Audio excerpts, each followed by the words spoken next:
Cressida Monteblanco. Here. Alfredo Moreno will be here soon. Yes. Okay, was that ready? Yep. Okay, perfect. And so our work session begins with, I think, Americans with Disability Act transition plan. Doug? Yeah, Aisha's going to kick this off. Yes. Good evening, board members. I'm Aisha Panis, and I'm joined tonight with Keith Watson, and he is going to be doing the lion's share of this presentation. I will be sharing my screen for the presentation and advancing all the slides for him, but we are here to talk to you about the ADA transition plan, and this is something that was first seen by our board after the development of an audit, and so we took it to our board back in 2016, and so this is meant to be a progress update of how far we've come since 2016, what we have achieved, what have been some of our challenges, and then what we anticipate doing next, sort of what our next steps might be. So we wanted to share this information with you. We have an hour-long work session. We have two pretty decent topics to share with you. This is just the first.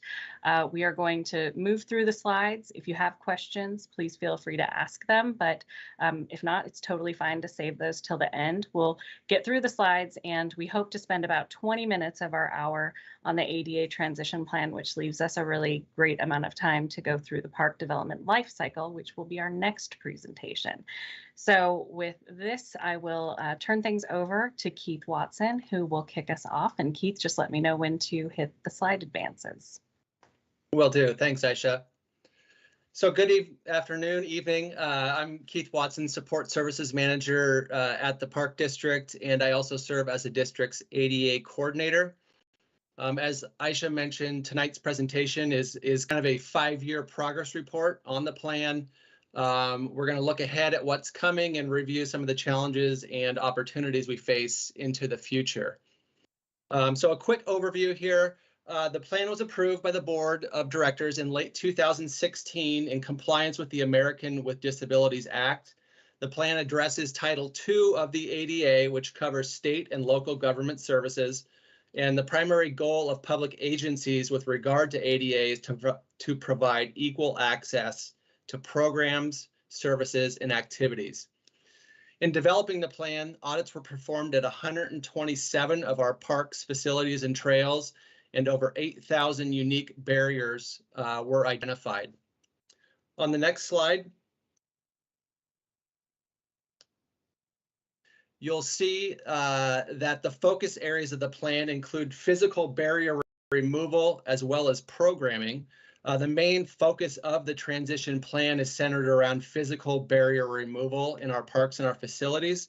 However, our accessibility efforts also include policies, practices, and procedures that permit people with disabilities to participate in our programs. And examples of this include adaptive inclusive class offerings, our inclusion services program, and therapeutic recreation options.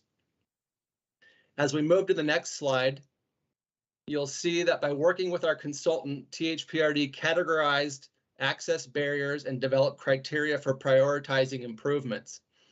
As noted on the left side of the screen, the hierarchy of access improvements starts with entrances and primary paths of travel, improvement access to program areas, amenities such as drinking fountains, and finally areas that do not require modification. These would be non-program areas or areas with nearby duplicate accessible features. The criteria on the right is then considered when developing which barriers should be prioritized for removal. And we looked at level of public use, unique programs or services within a park or facility, geographic distribution, as well as identified complaints for ADA barriers. On the next slide is our funding sources. Currently, the plan does not have a designated budget. We've mainly relied on our capital improvement program for larger projects, as well as our operating budgets for lower cost projects that staff have been able to complete in the course of their regular duties. Another funding source was our 2008 bond measure. An example there would be the renovation of Cedar Hills Park. So when that park was renovated, it eliminated all of the access barriers that were identified in the original plan. So on our next slide, you'll see a progress report of projects that have been completed both in our indoor facilities as well as our outdoor facilities over the course of the last 5 years. And then the next slide is a summary of our capital spending directed specifically toward the ADA transition plan. This total is just under $438,000 over the course of the last 5 years. But one note is that the expenditures don't necessarily reflect all of the projects that have been completed. As I mentioned earlier, many of the projects required only staff time and they were not recorded to a specific GL code. So this is just funding that was coded to our capital expenses. This slide is just kind of before we get into some project photos. I wanted to point out some of the common barriers that are found in the plan. This is by no means an all-inclusive list, but it does give an idea of some of the typical items found in our parks and facilities. We have a lot of pedestrian walkways where not just the cross slopes exceed 2%, but the running slopes also are not compliant. A lot of doors in our facilities that need adjustment or replacement, amenities within our restrooms, braille signage is something that we've started doing at many of our facilities, as well as we had many aging drinking fountains that were not compliant, were not accessible. So those are just a couple of common barriers that we see throughout the plan at our different parks and facilities. So as we move into some of project examples, this is Veterans Memorial Park, and this was one that we prioritized as one of our first larger projects, kind of given the unique demographics that use the site and the events that we hold at the site. We have many veterans that use this site, and we do events there, so we wanted to prioritize this as a barrier removal site. This photo shows one of the improvements made for public access into the park. That similar work was also done at the other entries to the park so that folks could get in and access the park without any barriers.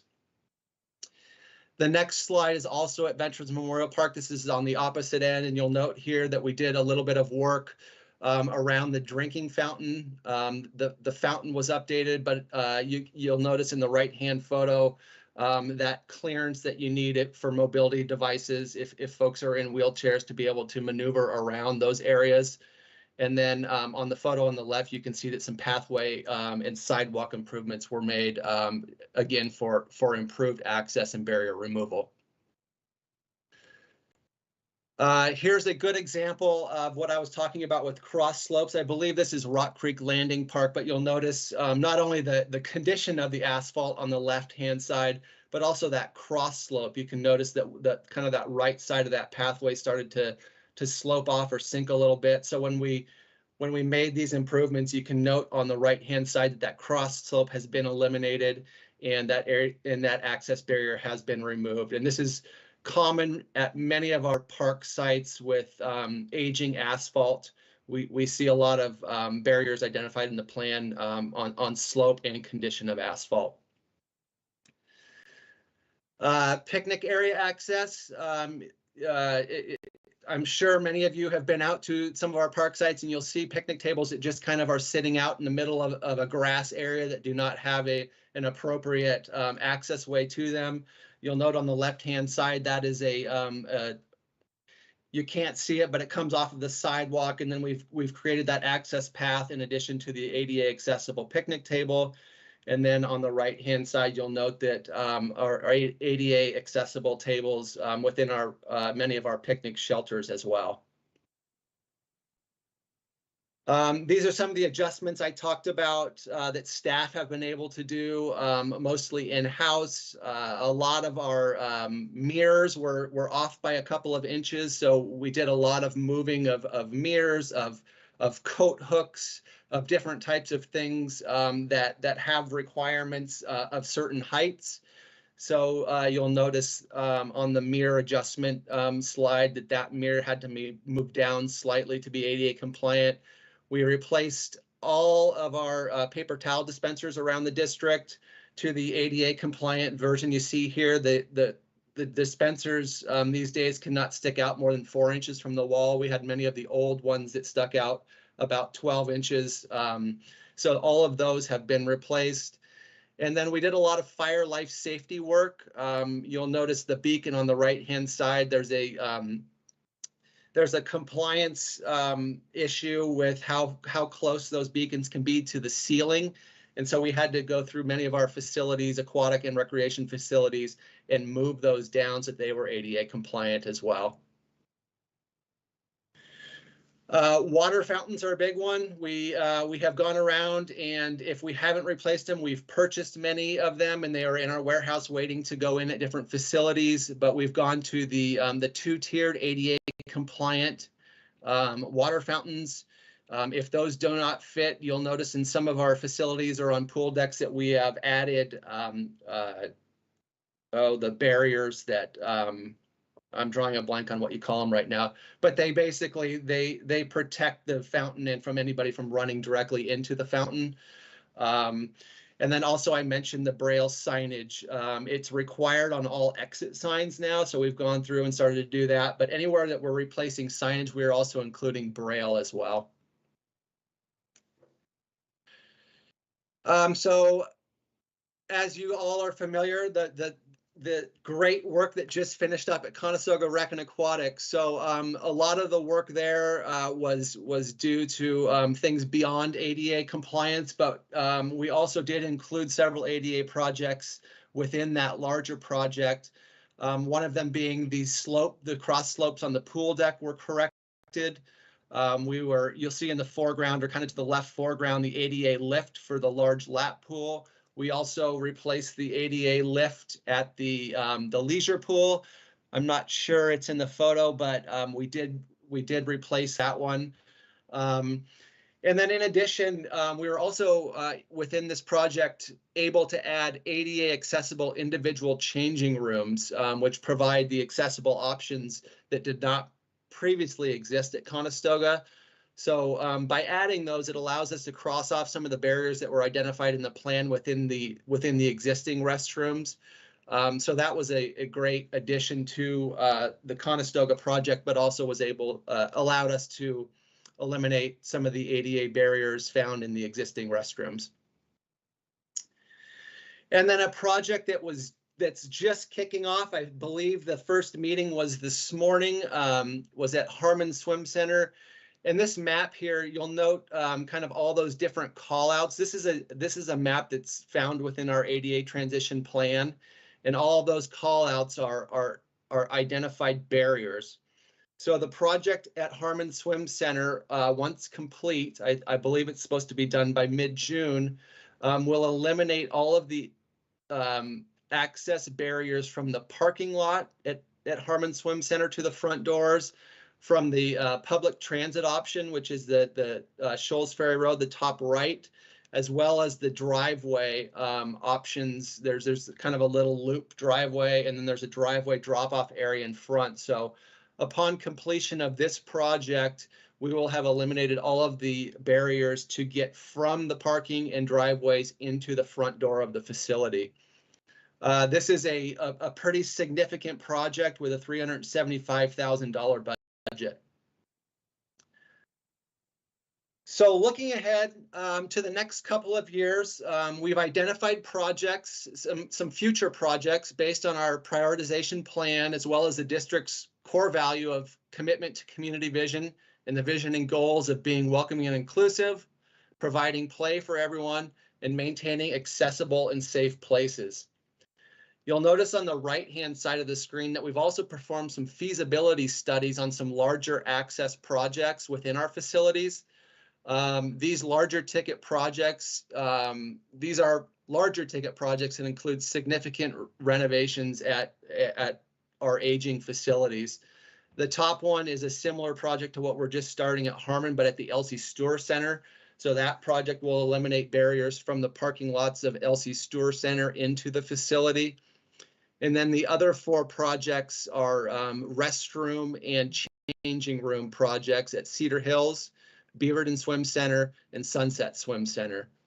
And those are project costs that we got just this last year based on the feasibility study, but the way things are going, by the time we get to these projects, those will probably be a bit more than what's listed on this list or on this plan. So our last slide here is our challenges and opportunities. So as we look ahead, we wanted to share some of these, the challenges and opportunities that we face and get your feedback as we plan for the future. So just real quickly, some of the challenges that we're facing is, as I mentioned, a lot of the smaller staff level projects are complete. And there was about over 8,000 unique barriers, and I think we've completed just under 2,000. So we've got a significant amount of projects to go, and many of those smaller, lower cost projects have been complete. So some of the larger projects or medium-sized projects that are coming up, we're gonna take management, in-house management, and/or consultants to help us out with. So the costs of those projects are going to continue to go up. The plan had an original 15-year time frame. We're at 5 years, so we need to assess if that 15-year time frame is manageable, is doable, or if we need to reassess. And then we also have the challenge of funding sources. The capital program has worked, but as we move into these larger projects, we could potentially look at packaging up some of the larger ones for a future bond as well.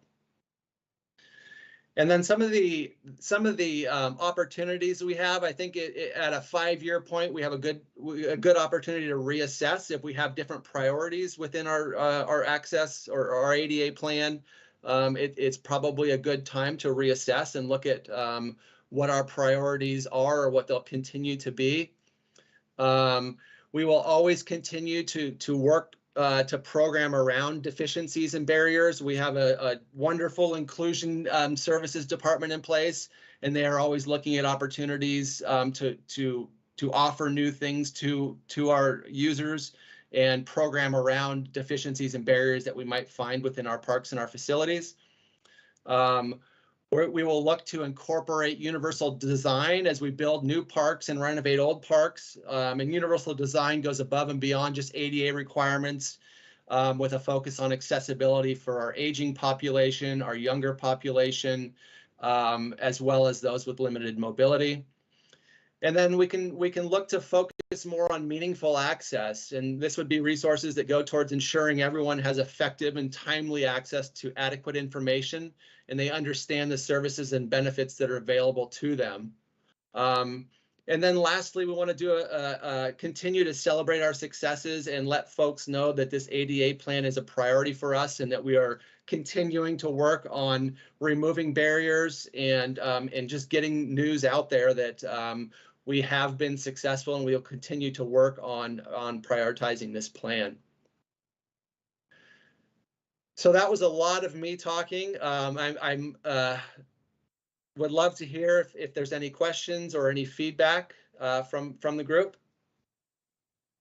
Sure. Okay, we have a couple questions, and I wanted to just acknowledge that Alfredo is here, just so that because he didn't mention here at the roll call. So we'll start with Heidi first. Thank you, Keith. This is wonderful work, and I'm so pleased to see. I was just sort of looking at the website as you were talking about accessibility and how we're putting that out there, at least with our parks and trails and facilities. You know, what is accessible? What are the features that are accessible? And I think that's great for public to know that that's out there, to be able to search these facilities, parks and trails. I did have a quick question, 2 quick questions. The sidewalk, the corners of the sidewalks where they meet at an intersection, is the funding for that also coupled with any funding from the city or county, or is that strictly THPRD? Typically, the sidewalks are the responsibility of the property owner. Okay. So I believe in the case of Veterans Memorial Park, that was THPRD funded Okay. to add those rampways. Okay. I know City of Beaverton has been doing a lot of work with those rampways, so I wasn't quite sure if there was a partnership there or not. And then with the Braille now and needing to make sure all exit and eventually, hopefully, all of our signage will have Braille, are those complete replacements, or are we able to keep the same signage and do the Braille with the regular sign that we had? Yeah, I believe most of those will be complete replacements. Okay. I think at many of our facilities, so anytime you exit a room, you're supposed to have an exit sign with Braille, and I think in many cases they didn't exist. So a lot of those will be new, but many of our aging signs don't have Braille, and probably as we replace those, we would want to kind of go with our sign master plan and kind of that newer look than what many of them would be. Sure, great. It'd be fun to think about how we can recycle those in interesting ways. Or maybe we already have interesting ways to recycle them. And the last question, so with respect to the 2018 bond, was the only funding for the Cedar Hills designated for ADA, or were there other places within the last bond that we designated specifically ADA features and accessibility? Yeah, We have a whole category within the bond that was related to ADA. So there were a list of projects that we A could. number of different things. Yeah. Yeah. And I'd agree with you, Keith. Yeah, we definitely, let's keep that list going for when we go out for another bond in the future too. Thank you. This was really helpful and informative. yeah, thank you. Lisa? Thanks, Keith, very much. To what I hope are quick questions, and if they're not, then you can just email me, so no stress. I'm wondering who identifies the barriers. Is that like a staff exercise? Is that something we pay a consultant for? And then my other question is, I'm curious about, there's this great work, yay, exactly, very much in alignment with our values. I'm wondering about specifically our office spaces, if we're also utilizing, if office spaces are included. I imagine that's not as interesting to highlight, but I do want to make sure that those are ADA accessible as well. Thank you. Yeah, I'll touch on your first question.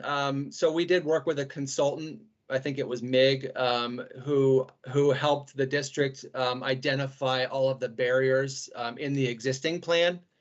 I think if we went out and did a reassessment, it would probably also be something similar to that. They have folks that specialize in ADA barrier identification.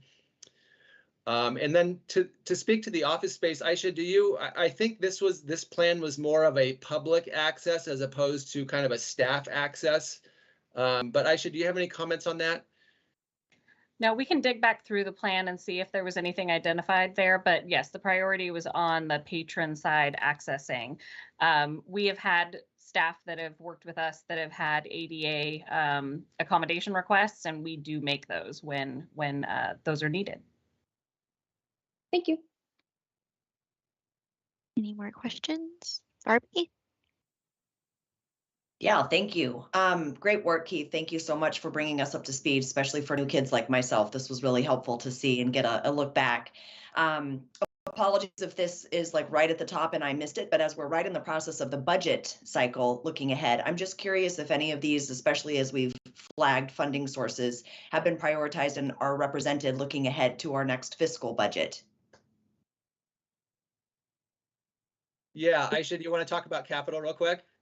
Sure. We have a category also in our ongoing capital budget process for ADA improvement. So you will see something in that line item every year.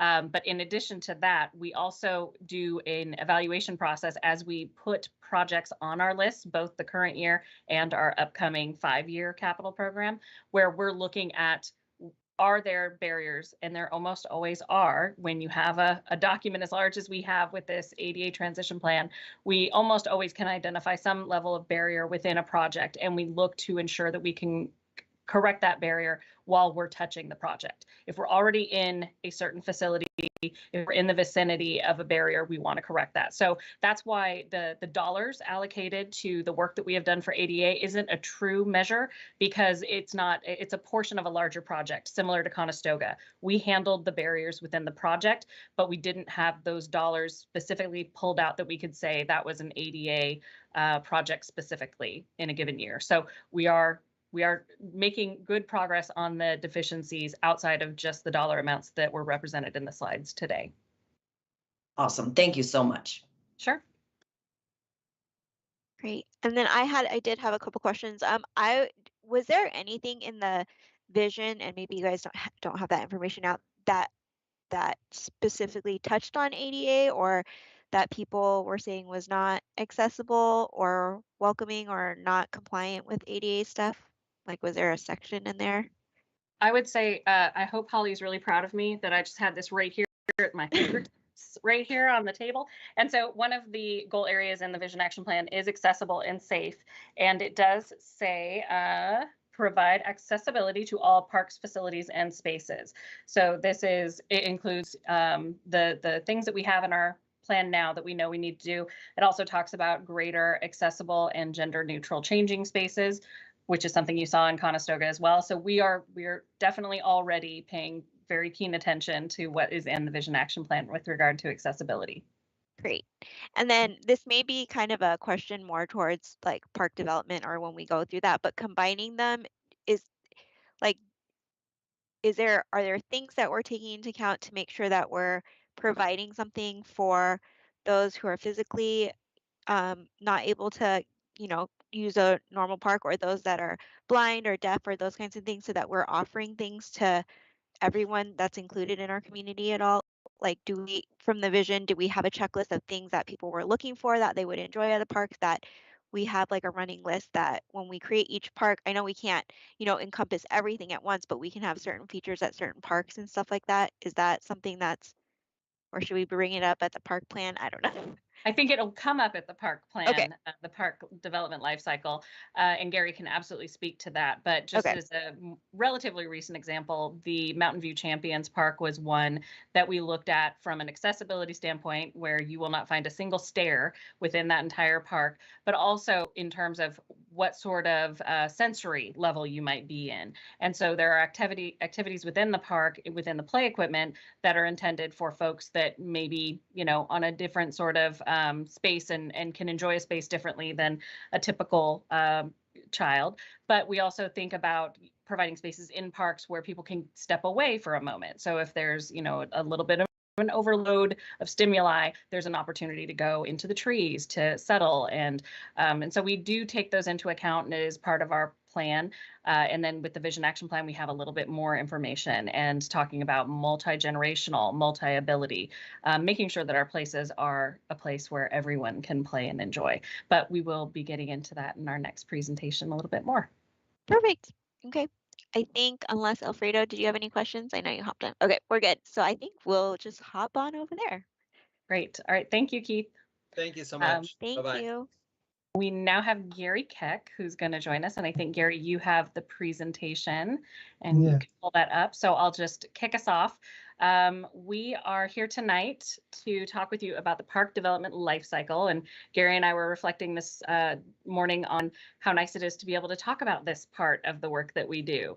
We get to kind of show you once we've gotten to a concept plan stage more often, but this is sort of the work that it takes sometimes years to get to that point. So we're excited to lead you through this conversation. We want to talk about the general process for creating a new park or trail, and then want to open a discussion to the extent we're able in the time that we have to invite your questions and find out what you are most interested in this realm. So on the next slide, we'll just give you a quick rundown that, you know, we have a new Park Services division. This is not something that existed a couple of years ago, but we had a vision for building back our district better. And one of the ways that we thought we could do that is by combining forces of all these departments that you see on the screen. So from our planning group that goes out and sits on city and county planning efforts, sits at the regional level and informs things like the regional transportation plan, to going out and meeting with property owners and seeking to acquire land, and so that we can then build these parks. Design and development, who comes out and actually does the work to figure out what we put on this land that we now have. Nature and trails and maintenance, then, who go out and maintain these areas for us and for the enjoyment of everyone in our community. So these are every department that shapes that successful park and then ultimately cares for it. So tonight we're going to focus on the park development portion, which is typically led by design and development. And it does include representatives from all the different groups across the district as well. So these projects that design and development typically works on includes new parks, trails, and facilities. We also do redevelopment or renovation work of our sites. And one of the most recent changes we've made in the Park Services Division is taking some of our larger capital projects, similar to what you saw with Conestoga, and rather than having that led through our maintenance group, it's being led by our development, design and development teams. So the funding for the projects that we do within design and development come from a variety of sources. We have spent a lot of years on our 2008 bond implementation. And so many projects have been built through that funding source.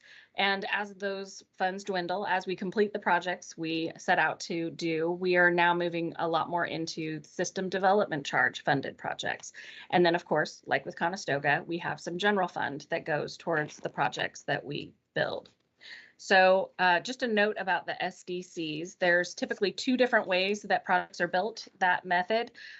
One is where we purchase land with SDCs and then we have SDC funding to develop the project. And that runs similar to a project we would do for a bond funded or a general fund project. The other way that we typically get parks built through this process, parks or trails, is by entering into an SDC credit agreement with developers. So while developers are out building home sites, it's often really helpful, particularly in the case of trails, to have the developer build the trail before the houses go in. You may see that we are often kind of wedged in between natural areas or stream corridors and the homes. So having to go back in and build within a really narrow area, an entire trail when there's a bunch of houses already built, can be really tricky. So there's great benefits to the partnerships we've been able to work through with our development community. So let's see, on the next slide, I just want to share that some of the things that go into how we prioritize projects that you then ultimately see within our 5-year capital improvement plan is that we have a set of functional plans. And I think most of you are aware that we have them for athletic facilities, parks, trails, we have programs, we have natural resources. And so these functional plans really help us hone in on when we go after certain development projects. So there's prioritization criteria in each of these plans that help us figure out what projects are most ripe for development. We then program those within our 5-year capital plan, and things shift based on things like development agreements with developers. And now we have the Vision Action Plan, which gives us even greater guidance on how we're actually developing those projects once we've prioritized them. So now I'd like to turn it over to Gary, who has a variety of slides to run through with you and to talk to you more about our development process. All right, thank you, Aisha. So as we begin to look at the development process, it's good to understand who will need to be involved beyond our own staff and our surrounding community. And it's important because all these touch points take time to coordinate and to drive, and it really drives the project timeline, which we'll be discussing here tonight. And one of the more major drivers on a typical timeline is the jurisdictional reviews. And they really depend on the site and the proposed design.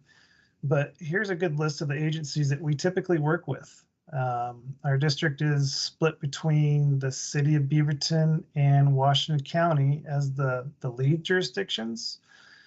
But we also have, if we have wetlands or waterways present on a site, we'll typically have to go through the Army Corps of Engineers or the Division of State Lands to go through their permit application process.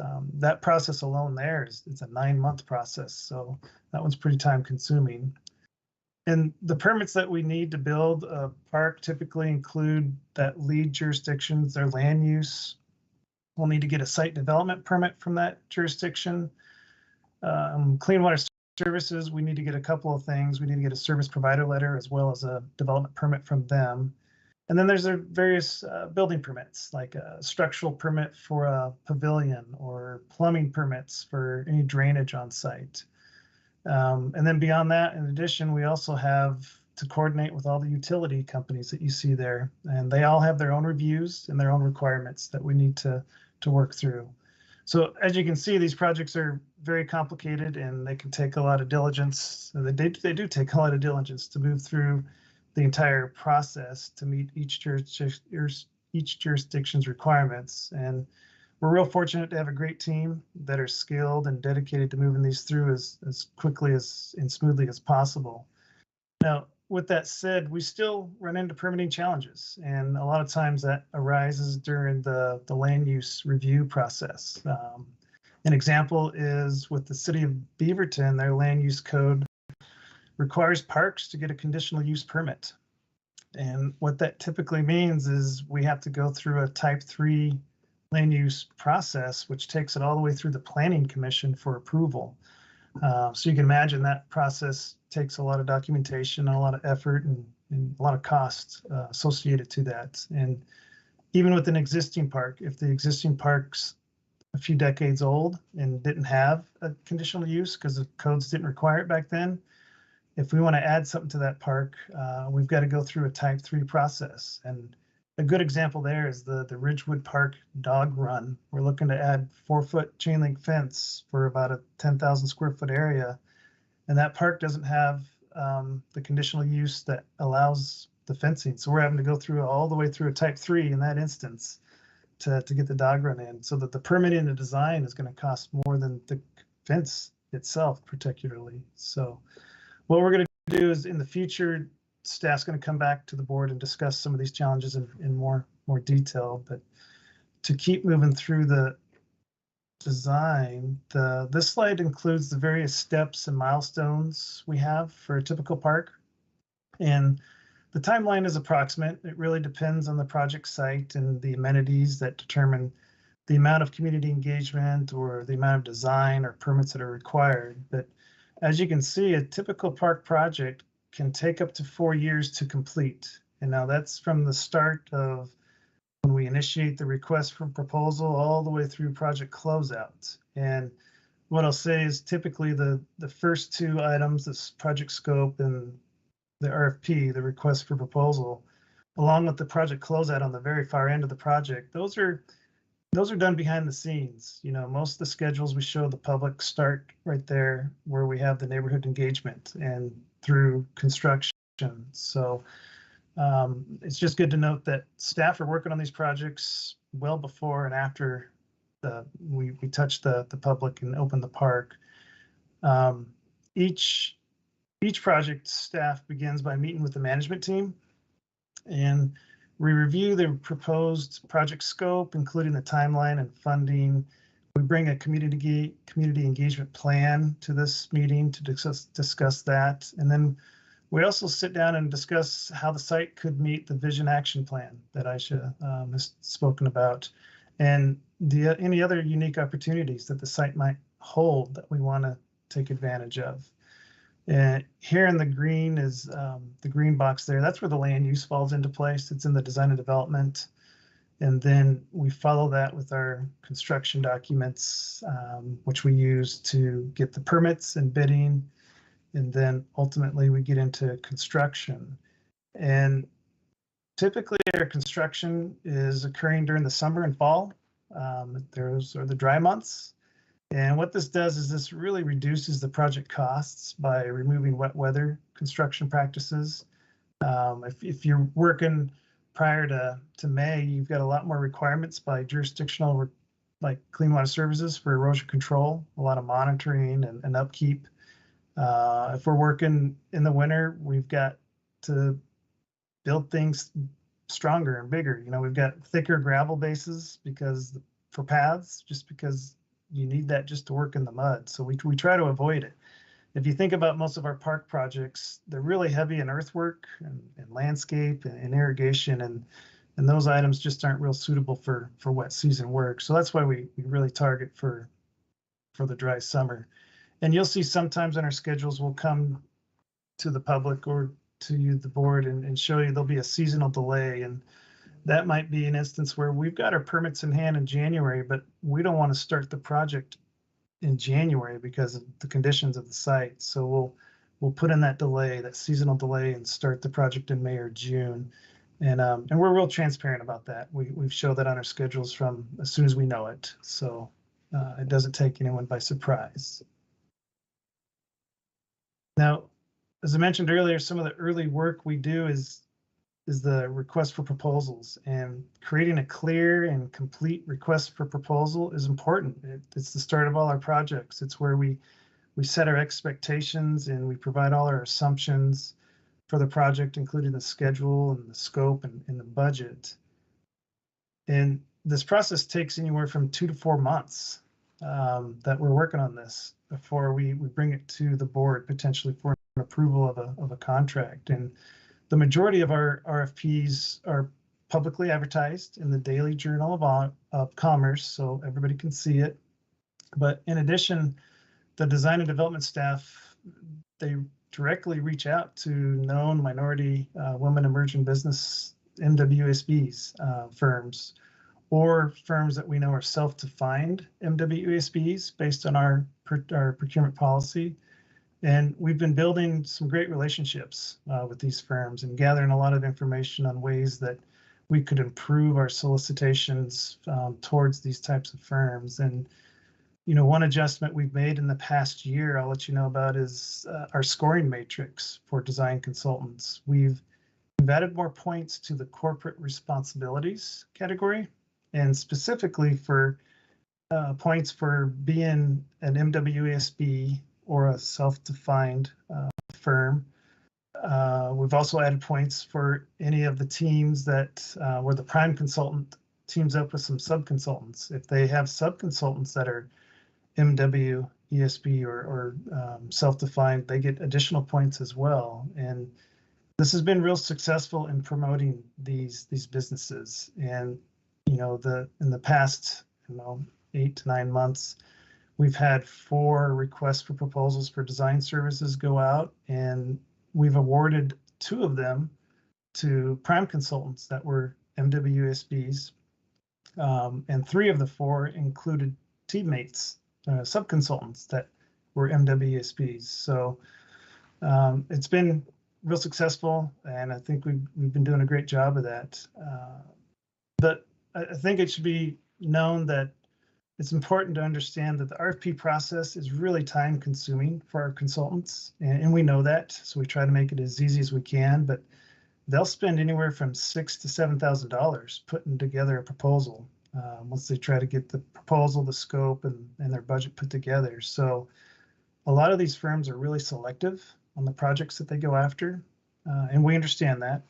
And we're fortunate, I think, because we've built a really good reputation as a client, one, and also with the work that we do. And we tend to get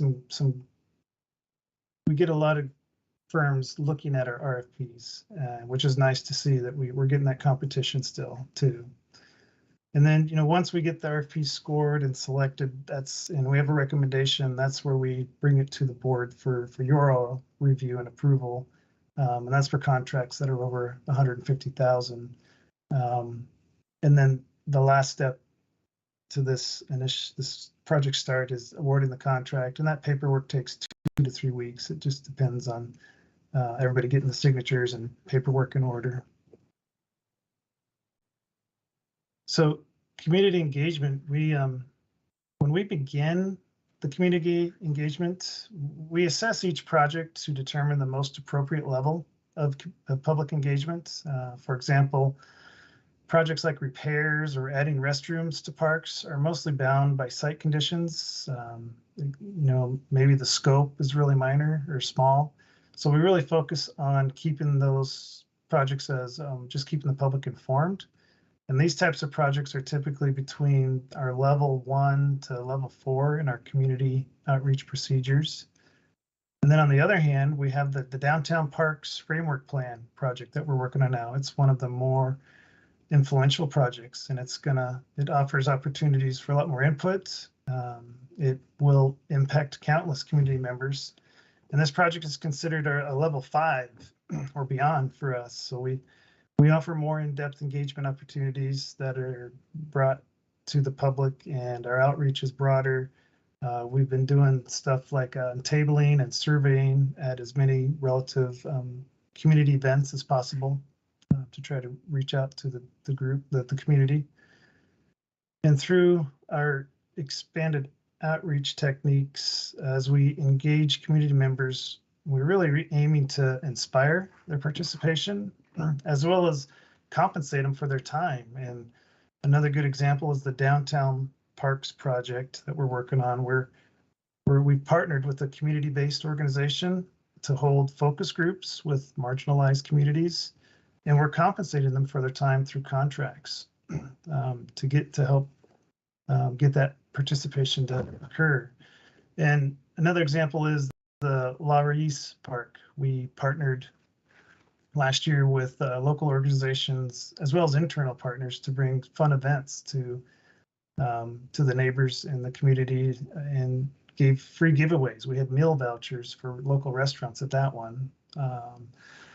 What we've been trying to do is moving away from the formal in-person meetings where we used to get, maybe 10 attendees, and we're moving to meeting the community where they are and doing something that they prefer to be doing, having fun in our park, enjoying an event. And now we're seeing hundreds of community members who represent a much broader diversity of our community showing up, which is great.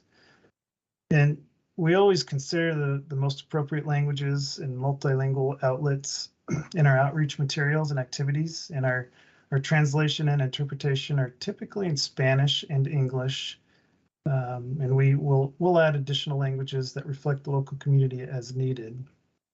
And as we move through the process, when we start, we look to link the vision action plan, including those 4 goal areas, as the foundation of our park's design. So we share this early with the community, so we let them know that their input has been heard, and then we can easily transition into asking the community more about the specifics of the look and feel or the amenities or the layout that they want to see on any particular park.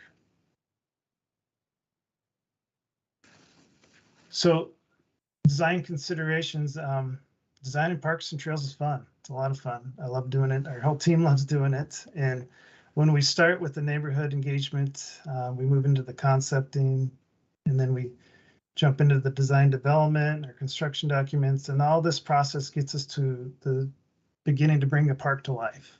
And as you've heard, we're always referring back to the vision action plan as we start each project. And we also start by looking at the site's conditions, as I mentioned earlier, to see if there are any unique opportunities. An example like keeping the mature trees at La Raíz Park. That helped us with our theming and for shade, immediate shade once that park's open. Or if you think to Somerset West, we daylighted that creek there and used it for functional purposes for flood storage, but also to bring people, connect them to nature right there. So we look for those opportunities, and a lot of times the size of the site, the park, will determine the types of activities. If you think about like a soccer field is about 2 acres, and a lot of our neighborhood parks are 2 acres. So we're probably not going to see a lot of huge soccer fields in our neighborhood parks, but we consider those types of things early on to figure out what activities might be there. And as we're working through the designs, we are keeping the district's initiative for all into discussions. Some of the elements that I should brought up we're looking at for those accessibilities and providing opportunities for everyone as much as we can. And we're also looking at safety aspects, how we can provide interesting activities to the community. And one of the more critical components in my mind is the maintenance aspect of our designs. We want to ensure that we build facilities that we're able to maintain over time, because that's going to be the real success over time, is that we're keeping them safe and maintained well, as were intended to be used. So to do this, we create what's called an internal design team for each project, and we include members from various departments. We'll have people from the risk department, safety services, maintenance, nature and trails. If we know there'll be a sports field or a sports activity, we'll have the sports department. And a more recent addition is the program department. And the program department's been a great addition to the team to help us create spaces that, may be passive, but also programmable. This department's been very creative, as you all know, in recent years with the pandemic and all the requirements there, but also all the push to do stuff outdoors. And we've really enjoyed them to be a part of our team. It's made our team stronger, I think, for sure. Now, we wanted to acknowledge that there are a few design topics that are evolving, which is normal in any year. And this coming year, we intend to keep working on through the items that you see here. We're going to be evaluating the different play surface materials we have in the district, just to determine if they're meeting our expectations and our needs. We don't want to keep specifying them in our designs if they're not working out for us. We're currently working on several general design options for providing more shade around play areas, including adding trees or using those shade sails. We're also looking at incorporating shade elements into play structures, and all those will create some partial shade throughout the day. And then we're also looking at the full shade, the structure or canopy that goes over the entire thing. So that's a little side project that we're working on right now. And we're also working on ways to incorporate dog runs. Those have become real popular, as you all know, and how we can create more flexible spaces too is another design item that we've been looking at, like our picnic shelters. We've talked about it with the board, having the picnic tables movable so that space is more flexible. And the open lawn areas as well. They're passive, but we can program them throughout the year too, potentially. So those are some of the key things that we're working on. And here is an abbreviated list of all the projects that we're currently working on in the department. And they range from just starting to write the RFPs to almost being complete with construction. And as you can see there, it's a good list, a good variety of projects, types and sizes. The photo on the bottom right, that's Paravar Park up there in North Bethany, which is really close to being done. We're excited to open that one up, we hope, real soon. And right above that is the Conestoga pool renovation, which you just saw in Keith's presentation as well. And I think a few of you toured it. So we just opened that one. And, one note is for each park planner, we try to keep them at, 3 to 4 large projects. Any more than that gets to be a little much. And that also allows them to help with other departments who might need help. So that's kind of where, when we're looking at workload, that's where we're at. And then finally, we wanted to go over some of the successes. Our development process has helped us create some real successful outcomes. And I believe part of our success is our willingness and ability to grow and evolve the process. We're listening to our community. We look for opportunities, trying to build partnerships. And here's a couple of our newer neighborhood parks, which I'm sure you all know. We have Pio Pio Park and Recuerdo Park. And both of these parks have helped build a more livable community, and will be a great setting for a lot of great memories for a lot of families over the years. And I often tell my staff and people of how special it is to be a part of the district, and in particular creating these spaces, and that we're creating community spaces that are going to be here for generations to come. And it's the team. I know for myself and the team, we're real proud to be a part of that. And that concludes the presentation. We'd love to try to answer any more questions you may have. So great. Does anybody have any questions? None? No one? Okay, I have lots of questions. I'll let Alfredo go first. Yeah, hold on just one second. I just had a simple question. Thoughts about kind of winter weather, playground type. I mean, it may sound dumb, but I know, just with young kids, when the weather is poor, there's like a dream in my head of I wish there was a place under a big like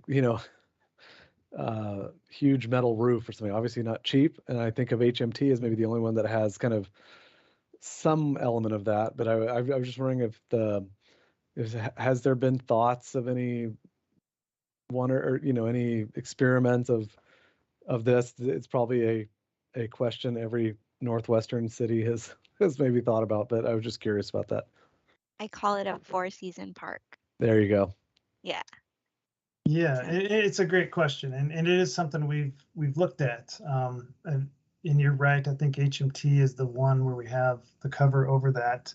I think initially that was put up more for home run balls more than being the 4-season. But we do look at that.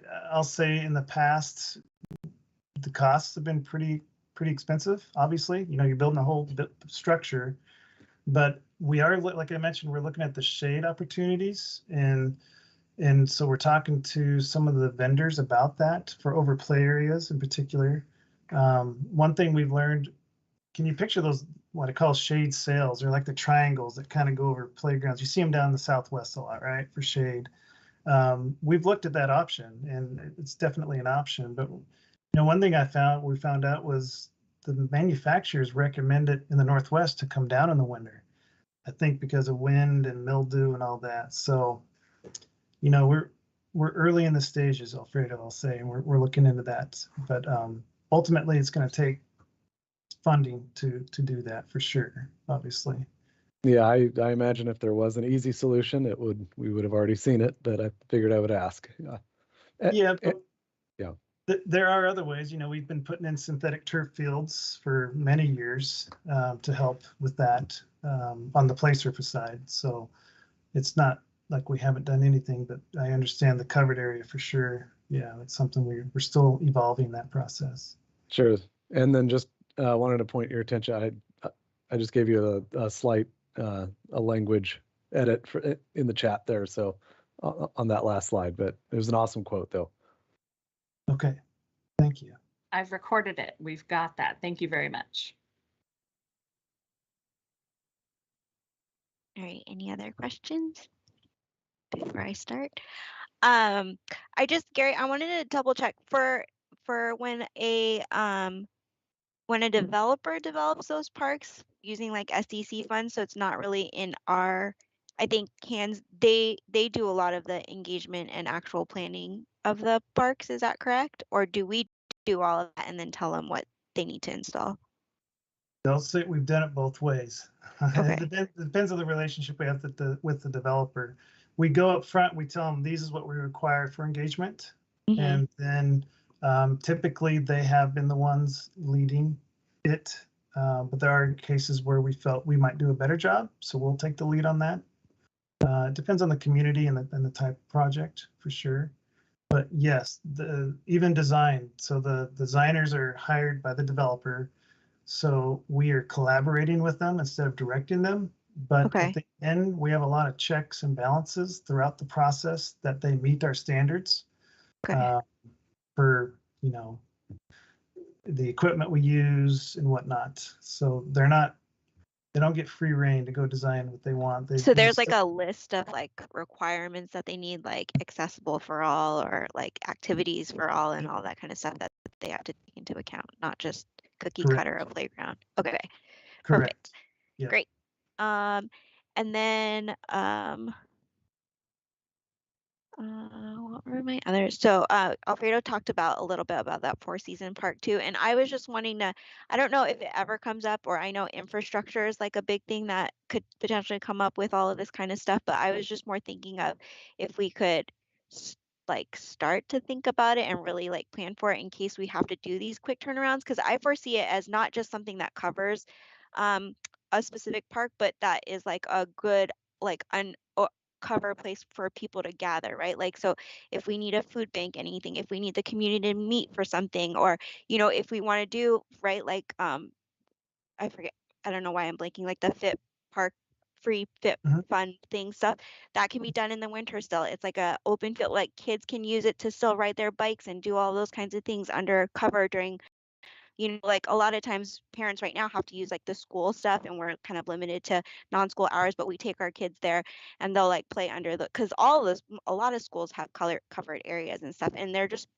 open flatness, right? It doesn't have to be, but I know there's one school in Hillsborough that actually has a playground that's under a covered area, and that's like utilized a ton during the winter. So if we have something like that, that just includes like a, even just like a small playground for them to run energy, plus like a big open space for, you know, people to gather or us to run our free fit programs during the winter outside. I think like having something prepared in case we get another opportunity where we get like a set flush funds. And I think, you know, in our previous conversations, you know, for instance, uh with some of our state reps and stuff, I know that was like one of the potential ideas of like creating spaces for communities to come together. And I think like having an outdoor shelter area and stuff like that where people can meet, and that we can support our groups and stuff like that would be really good if we just kind of had that on the back burner, or brought it more forward. Yeah.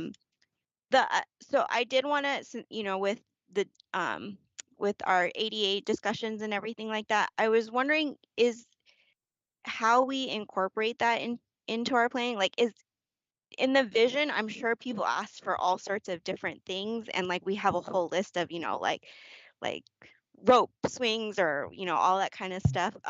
Do we have like a list that we're checking off so that like we can at each park, you know, we don't have the same swing that's like ADA, but maybe there's like a different kind of swing that would provide, you know, a different kind of tactile feel, but still um check off a list, or just like start checking off all the things that people have asked us so that we're including those at different parks or whatnot, and that we eventually go through that vision and can say like, you know, you asked for 900 things and we got 899 play equipment things that you asked for, all at different parks and stuff, so that they're less cookie cutter, but we, you know, we have something that's incorporated from the vision plan in itself. Yeah, That's a let's say loaded we, question. yeah, it's a good question. We don't have an actual list like you're talking about, besides the action items out of the action plan. But we do look at surrounding areas and what parks we do have. If we're like part of our park, you know, we look around to see what type of equipment are at those parks. Mm-hmm. So then when we select, and we let the neighbors, if you recall, we let the neighbors select the type of equipment. We bring them a couple of options and they vote on it. So that is where we're really getting input from them on what they want to see in their neighborhood park. But we're putting equipment out there that maybe isn't cookie cutter, like you said. There's not the same one just down the street. Right. So we're looking at that. And fortunately, a lot of the vendors, the play equipment companies, they do a lot of this. A lot of their equipment is designed to have the little cubby spaces or color or all the different sensories and ADA transition platforms. Right. So a lot of that work's being done already. Okay. For us. So we don't have to be, you know, designing these all on our own. They have those already packaged together. Does that make sense? Yeah, perfect. And then Aisha, you touched on a little bit about like the multi-generational parks and those kinds of things. And we've talked in the past about like teen parks and those kinds of things. How is that part of this functional plan? Like, have you decided like the next big community park will make sure to be multi-generational, or do you decide like this other neighborhood park that's coming up? Because I know like the parks that are coming out now are designed from 4 years ago, right? So, but as we've had this vision plan for, you know, 2 more years, have we thought of like, okay, well, we're missing a park for teenagers, but obviously a park for teenagers would just be as enjoyable to like little kids also, you know, like they'll figure it out some ways to play it. But have we committed to like, this is what we need, so our next park, or, you know, have we forecasted where we would put these multi-generational or different age group parks and stuff? Is that in like a 5-year plan, or how is that going to work? Well, I would say that for a community park, typically we've got a lot of space to work with. And so in a community park, we're already and have been for many years trying to meet that demand for multi-generational enjoyment. So you'll see things like a splash pad, like a sand volleyball. So looking at Cedar Hills, we've captured a lot of different things that would appeal to folks along the whole human experience spectrum. Where this is really coming into play for us now is, you know, many people who see a vacant parkland think, okay, well, it's gonna, you know, to be a park, it's got to have a play equipment and it's got to have swings. And so we're working with the public who really believes that those are the things that make up a park. So coming in to say, we want to build a park just for teens, and of course everyone's welcome, but teens is what we want to do. That is a conversation that we're managing with people as we go out. And so one of the things that I think I've talked with you about before is that we want to do, we've been doing this on a case-by-case basis as we're planning properties, but we wanted to put some effort into developing a park amenities analysis that sort of looks at what types of parks and who do they appeal to, what kind of audiences are most likely to be found there. Do that for the entire district, and then start figuring out where we may have some gaps. Something where we've kind of been pushed in that direction of maybe not necessarily single purpose parks, but parks with more particular focus is down in South Cooper Mountain. And so you may recall that we brought to you Blackbird Farms, and we didn't have one big park to plan, but we had a series of smaller parks. And we can't put every amenity, and every park can't have the play equipment and the swings, but we were able to talk through what it might make sense to include at each one of those individual parks that together make up, you know, a nice recreational amenity. So so we're having to do that a little bit more and more just because the park sizes that we're developing are different, but it's a conversation each time we go out to the public, and the conversation about who's going to be using this park, what are they looking to do. When we have more space, we certainly have more opportunity to provide multiple things in that location. Perfect. Okay, that's the end of my questions. Anybody else have any more? All right. And we're a little bit over, so we will close and go to executive session, right? Perfect. Thank you. Thank you so Thank you. much.